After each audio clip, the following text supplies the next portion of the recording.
Are you the ideal partner?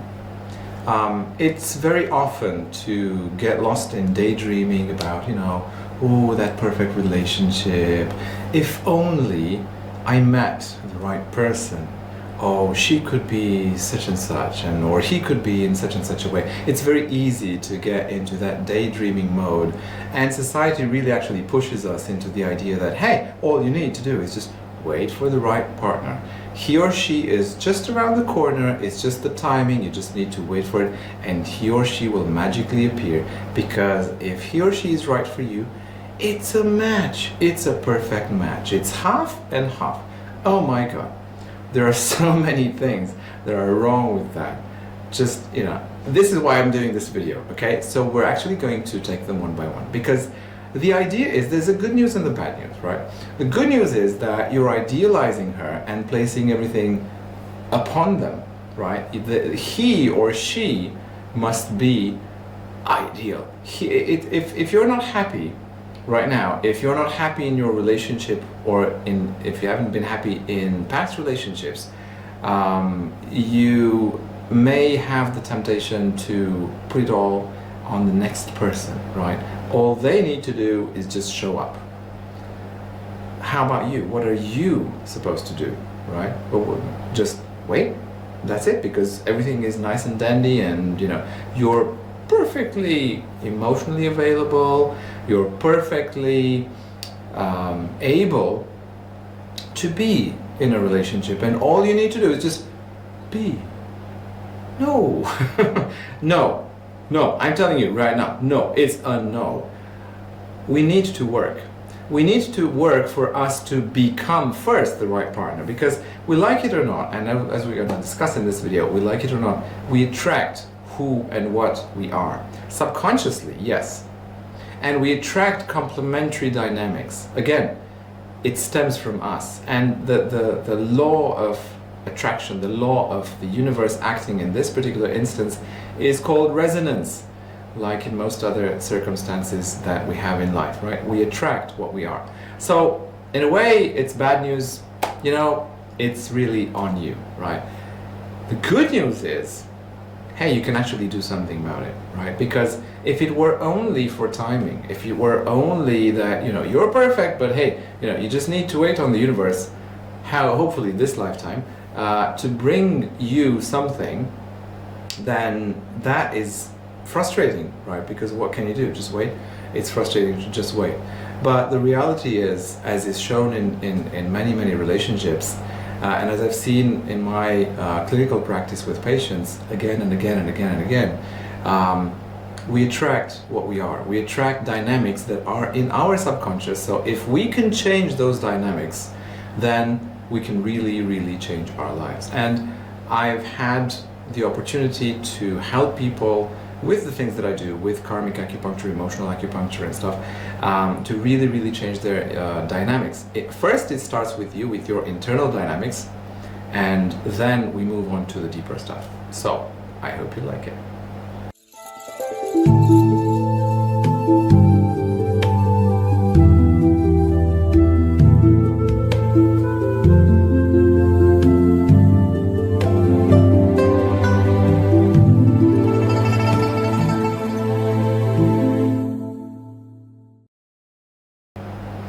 So let's go deep. Okay, so let's see.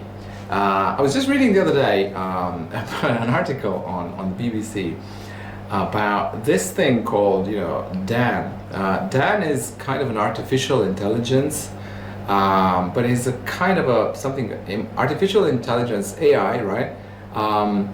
Put into a kind of a dating app, and people are more and more starting to use dating apps. By the way, this is one for women, right? Because this Dan guy, which is a virtual AI, right? He's the perfect gentleman, right? He does everything nice, he's emotionally available, he's available 24/7. He doesn't actually have needs of his own, but is more than happy to, recognize and, to whatever extent he can, being virtual and all, address the emotional needs of that particular woman. He is the perfect man. He's the perfect partner. He just has one little tiny, well, fault, I could say. He just is not real. Well, you know what? Instead of playing make-believe with AI, which is, I think, very toxic, because even though it might be fun, it actually really messes up with your brain with what is possible, what could you expect, what is reasonable, and it completely takes you out of the situation, because Dan, the AI, would never blame you for anything. And I think his popularity would be far weaker if he did, right? So he's never going to blame you for anything, nor is he going to really put up emotional challenges in this virtual relationship. So, very convenient, right? But if you're willing to take the shortcut, you're actually cementing an exit from the real relationship game, in which if you're not happy, you can actually use the feedback from your life to become happier, right? So we're going to discuss these things in this video, and let's start with Prince Charming, or the princess in the castle, right? The idealized version that we have in our minds. Maybe life has, you know, made you more mature, and maybe you're not dreaming about such an ideal relationship anymore. But let me ask you, right?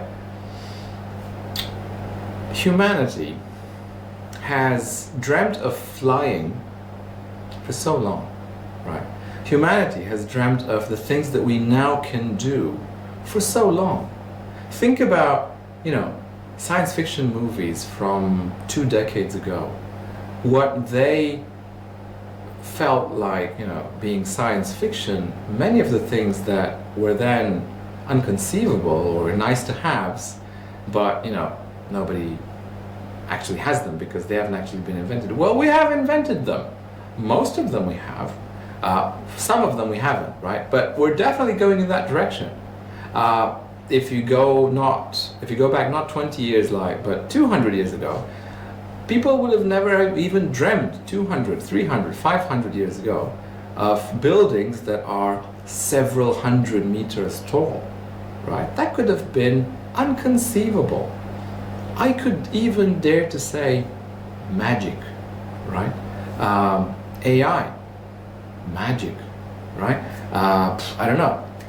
Many things that we have nowadays could have easily been labeled magic in previous times. So, what if Prince Charming, or Princess, whatever you want to call her,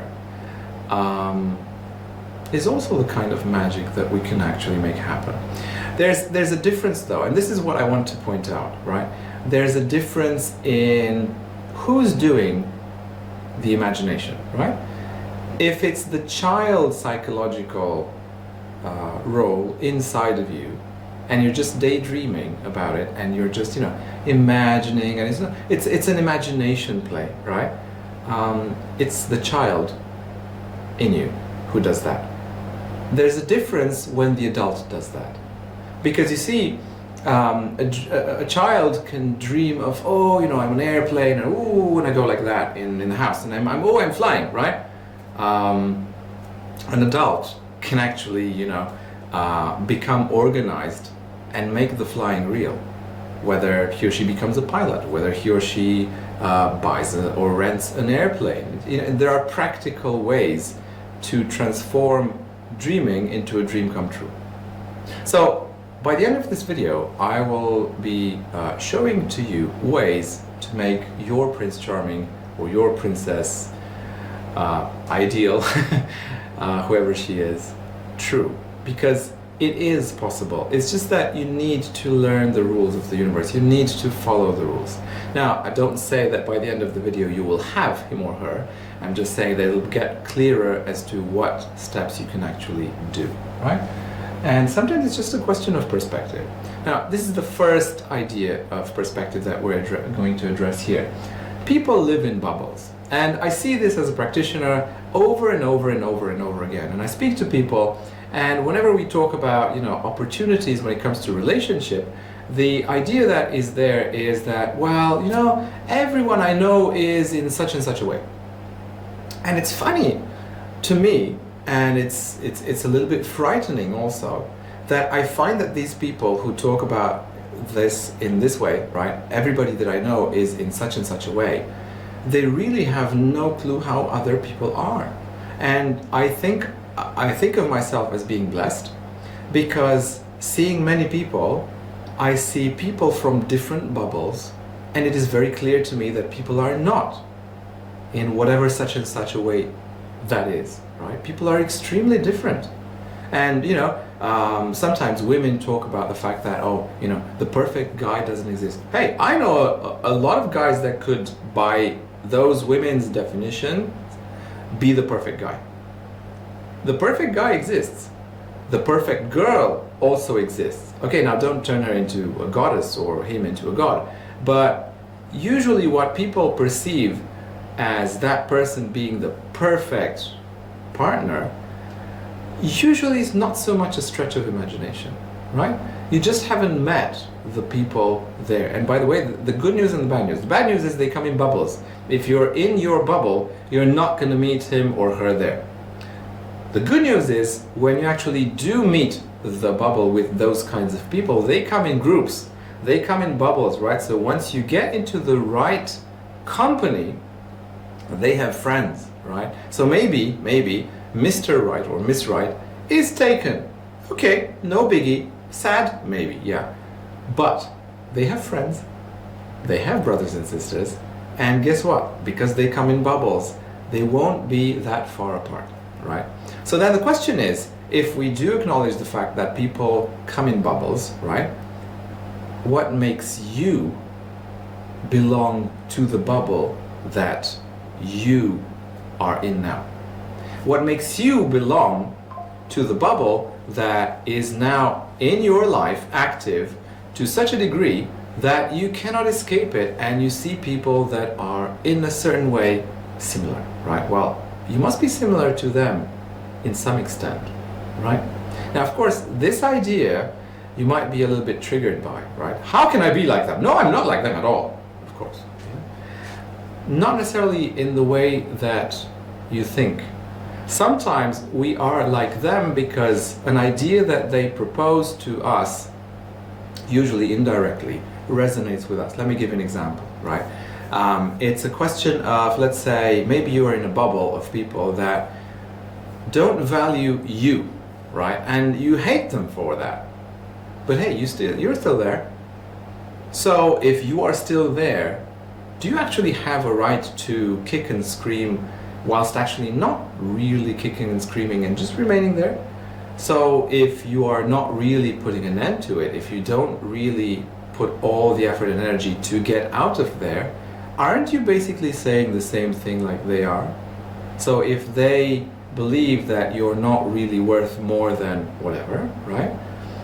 If you don't get out of there, you basically agree with them. That makes you have the stuff in common. That makes you be in a bubble, right? So, there are some hidden assumptions that we don't really become aware of. And this is where therapy really, really comes in, right? Because, we assume that we are not the problem. We assume that the problem is others. We assume that it's a question of lacking opportunity to meet the right people. Guys, it's never been easier to meet people. It's never, ever been easier to meet people, right? So if you're not meeting the right people, this has more to do with you than it has to do with them. I can assure you, because I've come in contact with so many people out of so many bubbles, that the diversity is enormous. So the question is, shouldn't you look in the mirror, right? Maybe there is something. Now, what I'm saying, look in the mirror, actively seek out what is holding you back, that takes courage, right? So yeah, because guess what? We talk about resonance. We talk about the fact that you need to really, really, really be open to see what makes you resonate with those people. It may be that it's not clear. It's not clear to you. It's maybe clearer to anyone else. It's maybe clear to a therapist if you go to therapy, right? So the first thing that you need to solve this problem is to find out what is keeping you in that bubble. What is the resonance? What is part of you that resonates with parts of them being the people in your bubble? And how would you need to change? What area of your identity, of your personality, of your psychological profile would need to change so that you could actually resonate with Mr. or Mrs. Right and the people in their bubble? What do they have in common? And what would you need to change in order for that to create that resonance? Because if you actually enact those changes, then things will change, right? So, whom do we attract? We attract the people that we resonate with. I hope that by this time, this has become true, right? Because it is very, very important for you to acknowledge that and accept that. Because if you do accept that, then the question becomes, okay, so what have I done to attract this kind of person, right?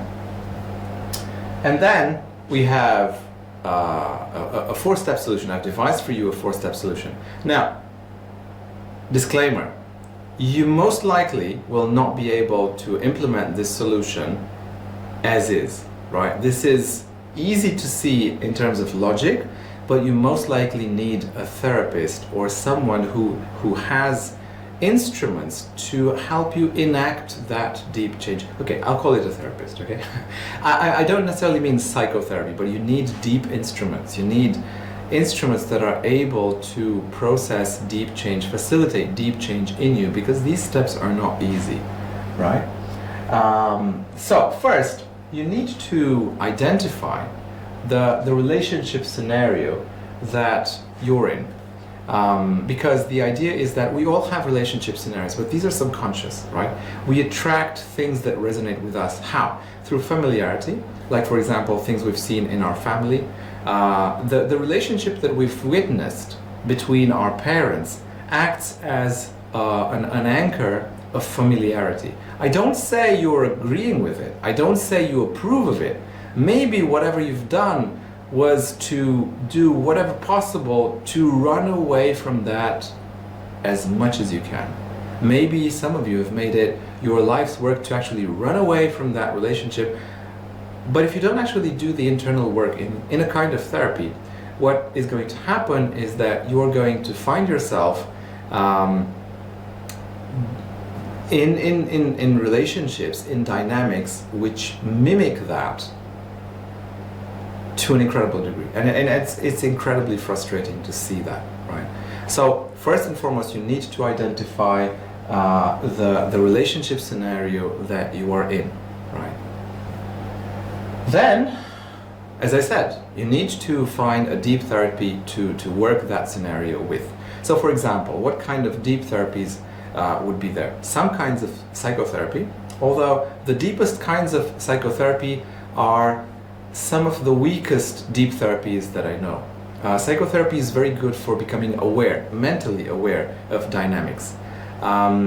They are good, the deeper parts of the deeper styles of psychotherapy are good to address some of the dynamics, but sometimes even the deepest styles of psychotherapy are having difficulties with overcoming very, very deeply entrenched relationship scenarios. So, for example, I have a lot of patients who are psychotherapists themselves and have worked in psychotherapy sometimes even more than 10 years to solve some of their issues, and they've come to acupuncture because they feel that emotional and karmic acupuncture are much, much faster and more efficient at solving those problems, right? So one of those deep therapies, now of course you're going to say, I'm talking about emotional and karmic acupuncture because that's what I do.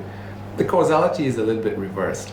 I've gone through a lot of deep therapies and I've stuck with these tools because I found them to be the deepest, right? So I've always chased the deepest tools, the tools able to reach the deepest trenches of the human psyche and to effect change there.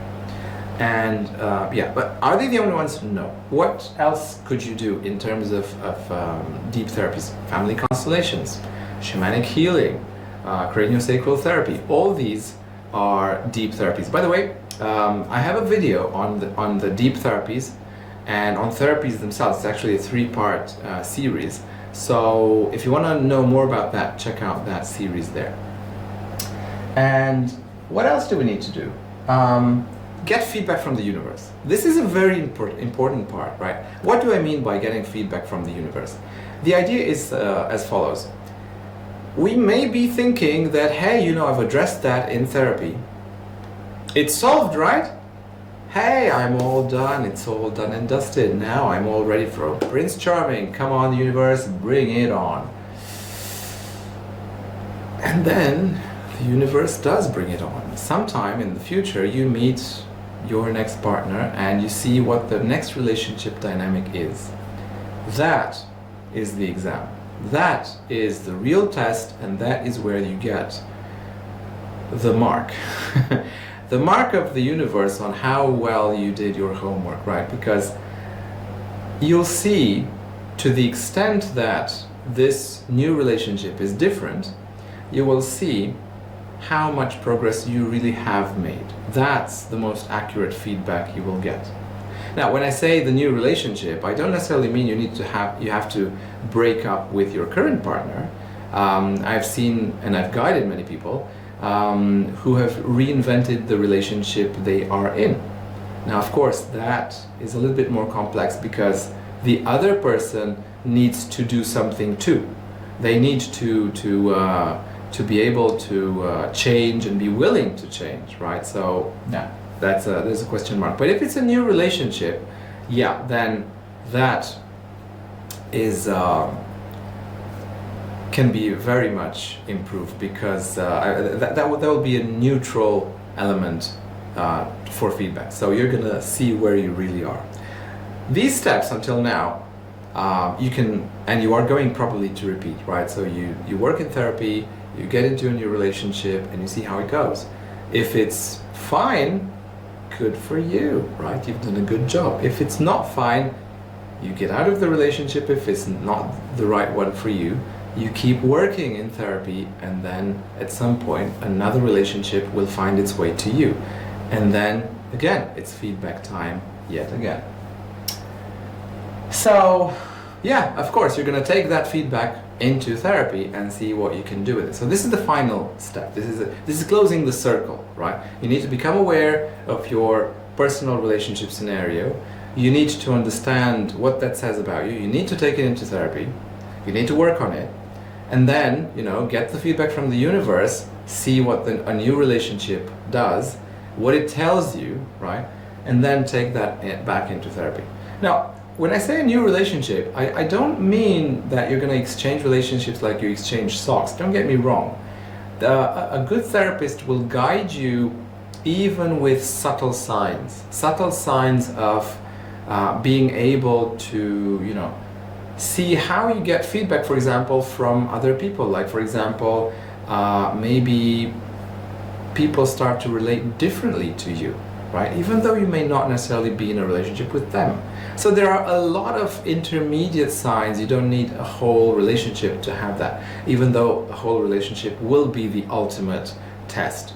But you have a lot of intermediate signs until then. So you need to take that.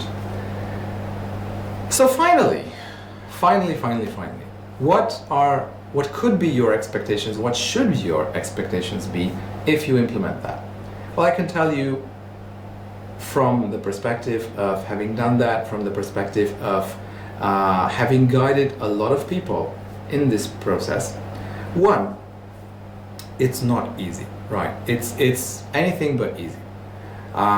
If you really do it right, it's gonna make you face big demons. It's going to make you face chapters in your life which you've avoided.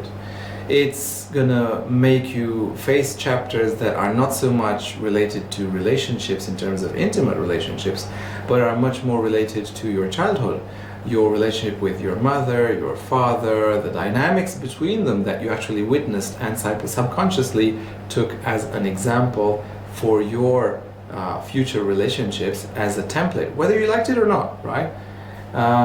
So there's a lot there, but bottom line, you can attract the right partner. You just need to become the right partner yourself first. So yes, it is possible, but don't take it into a dreamy kind of way. Take it into a way of, rolling up your sleeves and getting to work in a very systematic and pragmatic way. I'll see you in the next video.